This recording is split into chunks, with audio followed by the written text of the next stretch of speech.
السلام علیکم ورحمۃ اللہ وبرکاتہ۔ الحمدللہ رب العالمین والعاقبۃ للمتقین والصلاۃ والسلام علی سید الانبیاء والمرسلین وعلی آلہ وصحبہ اجمعین، اما بعد۔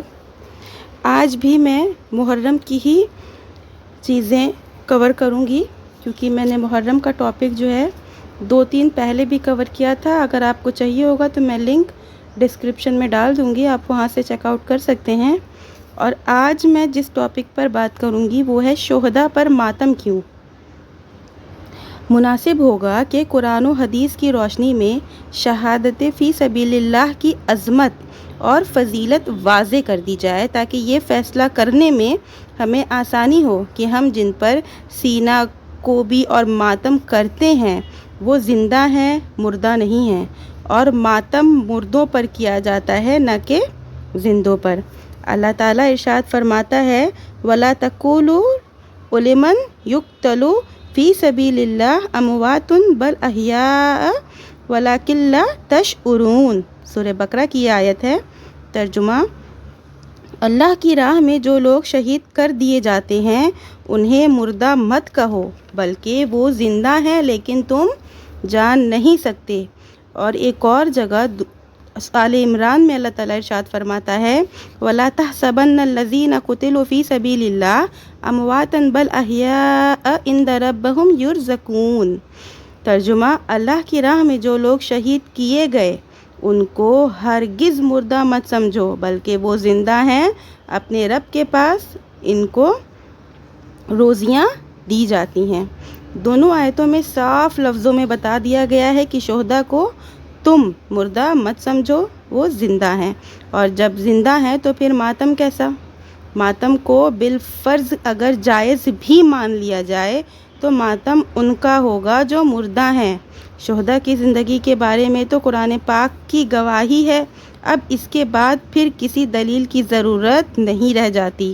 لیکن مزید اطمینان کے لیے نبی صلی اللہ علیہ وسلم کے فرمان پر غور کر لیا جائے تو بہتر ہوگا۔ شہداء احد کے بارے میں نبی صلی اللہ علیہ وسلم کا یہ فرمان صحیح بخاری میں موجود ہے وَأَمْرَ بِدَفْنِهِمْ فِي دِمَائِهِمْ وَلَمْ يُغَسَّلُوا وَلَمْ يُصَلِّ عَلَيْهِمْ۔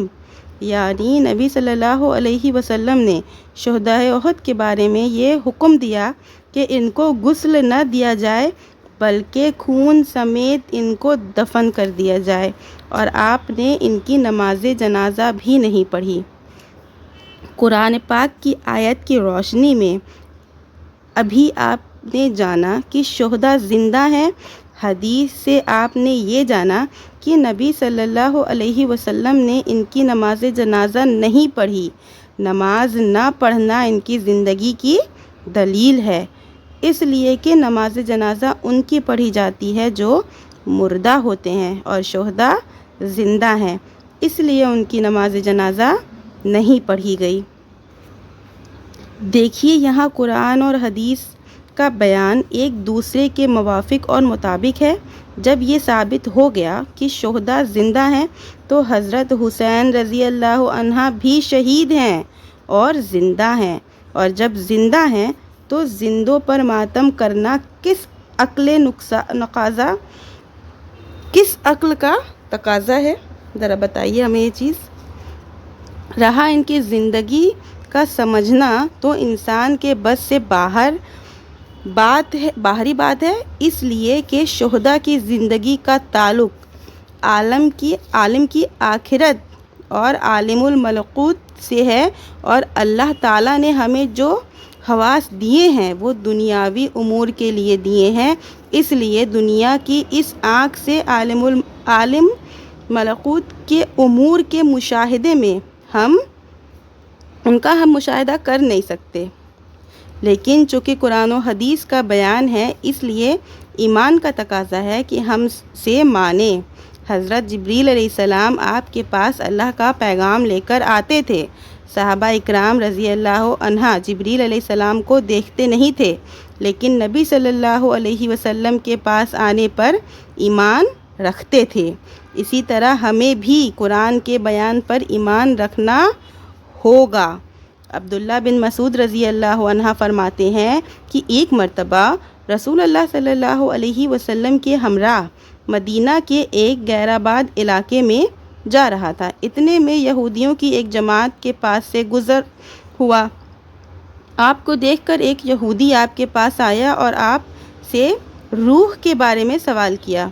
فوراً آپ پر وحی نازل ہوئی، یسألونک عن الروح قل الروح من امر ربی وما اوتیتم من العلم الا قلیلا۔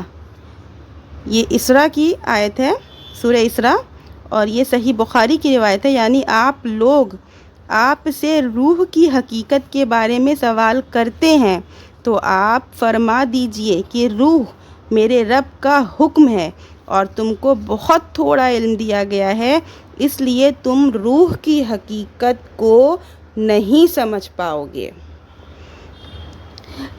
قرآن نے آج سے 1431 سال پہلے جو جواب دیا تھا آج بھی وہی جواب ہے۔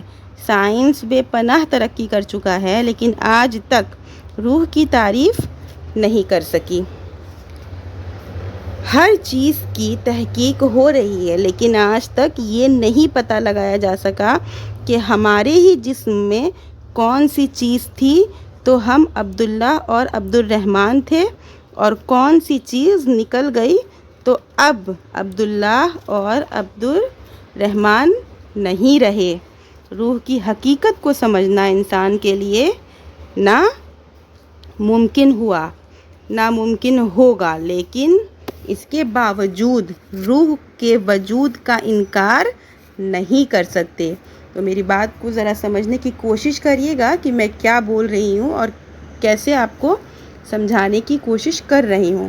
اسی پر قیاس کیجئے، شہداء زندہ ہیں لیکن ان کی زندگی کیسی ہے ہم نہیں جان سکتے۔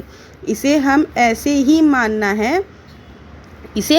ہی ماننا ہے جیسے روح کے ماننے پر ہم مجبور ہیں۔ امید کرتی ہوں کہ آپ لوگوں کو اب میری بات سمجھ میں آئی ہوگی۔ اس لیے ہم پھر کہیں گے کہ اگر حسین رضی اللہ عنہ کی شہادت کو ہم تسلیم کرتے ہیں تو ماتم کیسا؟ روحیں وہ جو منکر ہیں حیات شہداء کے، ہم زندہ جاوید کا ماتم نہیں کرتے۔ شہادت حسین کو ہم اس ناحیے سے بھی دیکھنا چاہیے کہ شہداء کی فضیلت اور ان کی عظمت کے بارے میں جو حدیثیں وارد ہیں، کیا ان کے ہوتے ہوئے کسی کی شہادت پر ہمیں سینہ کو بھی نوحہ ماتم کرنے کی عقل اور شریعت اجازت دیتی ہے؟ میرے سوال پر ذرا غور کریے گا۔ ایک حدیث میں اللہ کے نبی صلی اللہ علیہ وسلم فرماتے ہیں، وَلَوْ وَدِدتُّ أَنِّي أُقْتَلُ فِي سَبِيلِ اللَّهِ ثُمَّ أَحْيَا ثُمَّ أُقْتَلَ ثُمَّ أُحْيَا ثُمَّ أُقْتَلُ۔ صحیح بخاری کی روایت ہے، یعنی نبی صلی اللہ علیہ وسلم کی نبی صلی اللہ علیہ وسلم یہ آرزو فرما رہے ہیں کہ میں پسند کرتا ہوں کہ اللہ کی راہ میں شہید کیا جاؤں، پھر زندہ کیا جاؤں، پھر شہید کیا جاؤں، پھر زندہ کیا جاؤں، پھر شہید کیا جاؤں۔ غور فرمائیے، خود نبی اکرم صلی اللہ علیہ وسلم جس شہادت کے بارے میں تمنا اور آرزو کر رہے ہیں، اس شہادت کی نعمت پا کر رونے کا کیا سوال پیدا ہوتا ہے؟ اور ایک حدیث کے اندر اللہ کے نبی صلی اللہ علیہ وسلم ارشاد فرماتے ہیں کہ مرنے کے بعد اور اللہ کے یہاں خیر پانے کے بعد کوئی شخص یہ نہیں پسند کرے گا کہ وہ دنیا میں واپس آئے، اگرچہ اس دنیا اور دنیا کی ساری چیزیں دے دی جائیں۔ ہاں، شہید شہادت کا فضل و ثواب دیکھ کر یہ آرزو کرے گا کہ پھر دنیا میں واپس آئے اور دوبارہ اللہ کی راہ میں مارا جائے۔ صحیح بخاری کی یہ روایت ہے۔ جنت کی نعمتوں اور حور و قصور کے پانے کے بعد بھلا کون پسند کرے گا کہ وہ دنیا کی بادشاہی پر پا کر دنیا میں واپس آئے؟ ایسا کوئی نہیں پسند کرے گا۔ ہاں، ایک شہید ہوگا جو جنت کی لذتوں پر لذت شہادت کو ترجیح دے گا۔ شہادت کی لذت، اس کا ثواب اور اس کی تکریم دیکھ کر جنت کی ساری نعمتیں اور ساری لذتیں اسے حقیر معلوم ہوں گی، اور وہ خواہش کرے گا کہ دنیا میں جا کر پھر لذت شہادت حاصل کروں۔ اللہ اکبر۔ آپ زندہ کریں شہادت کا کتنا اونچا مقام ہے، اندازہ کریں کہ شہادت کا کتنا اونچا مقام ہے، جس کی یہ فضیلت، یہ تکریم اور یہ عظمت ہو، اس پر ہم آنسو گرائیں، گلا پھاڑیں، آگ اور زنجیر سے ماتم کریں، سینہ کو بھی کریں۔ ہمارا یہ فعل گواہی دے رہا ہے کہ ہم حضرت حسین رضی اللہ عنہ کی شہادت کے منکر ہیں، شہداء کی زندگی کے منکر ہیں، شہداء کے فضل و ثواب کے منکر ہیں، جنت میں ان کے مقام و عالی کے منکر ہیں، اور اگر نہیں تو پھر رونے پٹنے کا کیا سوال۔ اللہ کے نبی صلی اللہ علیہ وسلم نے فرمایا کہ لیسا منا من ضرب الخدود وشق الجیوب ودعا بدعا الجاہلیت، صحیح بخاری کی حدیث ہے۔ وہ شخص مسلمانوں میں شمار نہیں ہوگا جو اپنے منہ پر تماچا مارے، گر بیاں پھاڑی اور زمانے جاہلیت کے اندازے پر چیخے چلائے۔ یہ حدیث بالکل عام ہے۔ کسی بھی مصیبت پر تماچا مارنا، گلا پھاڑنا اور رونا پٹنا حرام ہے، تو کسی کی شہادت پر بھلا کیسے جائز ہو سکتی ہے؟ میں نے آپ کو آج اپنے ٹاپک پر بہت ہی صاف اور واضح طریقے سے قرآن اور حدیث کی روشنی میں سمجھانے کی کوشش کی ہے۔ وہ لوگ جو ماتم کرتے ہیں اور اس چیز کو صحیح مانتے ہیں، میری بات پر ذرا غور کریے گا اور قرآن و حدیث کی روشنی میں اس چیز کو سمجھنے کی کوشش کریے گا۔ انشاءاللہ اللہ تعالیٰ آپ کو ہدایت کا راستہ دکھائے گا۔ اور اگر آپ کو میری ویڈیوز اچھی لگتی ہے تو مجھے کمنٹ میں بتائیے کہ آپ کو میری ویڈیوز کیسی لگتی ہے، اور میرے چینل کو لائک، شیئر اینڈ سبسکرائب کریے، بیل آئیکن کو پریس کریے تاکہ آپ اور ویڈیوز کو جان سکیں، سن سکیں، اسلامک چیزوں کا علم آپ کو ہو سکے۔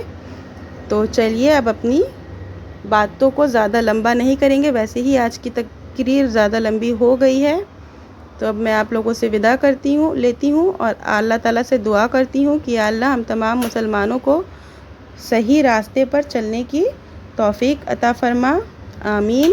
وآخر دعوانا ان الحمد للہ رب العالمین۔ وعلیکم السلام ورحمۃ اللہ وبرکاتہ۔